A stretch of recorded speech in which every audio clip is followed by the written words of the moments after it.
Raphaël Legendre, Emmanuel Macron a appelé dimanche à éviter une escalade incontrôlée au Moyen-Orient.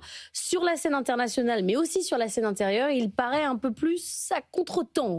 Oui, alors il fut un temps, et c'était il y a quelques années déjà, où le chef de l'État savait capter l'instant. Il avait le sens du kairos, ce temps grec de l'opportunité, la bonne idée au bon moment, capable même parfois de renverser la table, comme avec le grand débat national post-crise des Gilets jaunes, par exemple. Mais depuis sa réélection de 2022, et plus particulièrement depuis la dissolution ratée il y a un an, eh bien le chef de l'État apparaît de plus en plus à contre-temps, comme décalé avec la réalité du monde. Comme par exemple au G7, quand il a affirmé que Donald Trump était parti pour négocier un cessez-le-feu. S'attirant une réponse cinglante du principal intéressé, je le cite, il n'a aucune idée de la raison pour laquelle je suis parti, que ce soit intentionnel ou non. Emmanuel Macron se trompe toujours, a tweeté Donald Trump.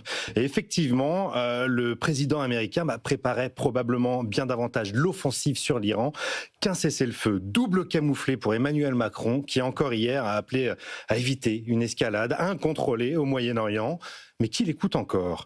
Des exemples comme celui-ci, on pourrait les multiplier à l'international, où l'activisme d'Emmanuel Macron a souvent agacé davantage qu'il n'a porté ses fruits. Sur le continent africain, par exemple, où depuis 2022, faute d'avoir anticipé le réveil des nationalismes, eh bien la France s'est faite sortir parfois manu militari de 6 pays d'Afrique de l'Ouest et au Sahel, avec le Sud global, où Emmanuel Macron avait tenté de s'inviter au sommet des BRICS en 2023, avant de se faire poliment refouler à l'extérieur. Et au Moyen-Orient, où les prises de parole fluctuantes du président entre Israël et Gaza ont fini par rendre notre politique difficilement lisible. Le « en même temps » a ses limites. Il a abîmé notre prétention à, je cite les mots du président de la République, obtenir des choses utiles. Bon, ça c'est pour la scène internationale, mais sur le plan national, intérieur, c'est pas beaucoup mieux. Oui, en France aussi, certaines sorties du président se sont fracassées sur le mur du réel. Comme cet entretien accordé à la presse régionale il y a 2 semaines, c'était juste avant le sommet sur les océans à Nice.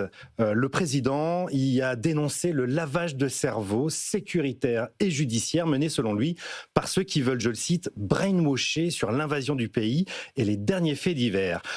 Manque de peau, 3 jours plus tard, la France était saisie d'effroi par l'assassinat au couteau d'une surveillante par un jeune adolescent, un jeune collégien, à Nogent, en Haute-Marne.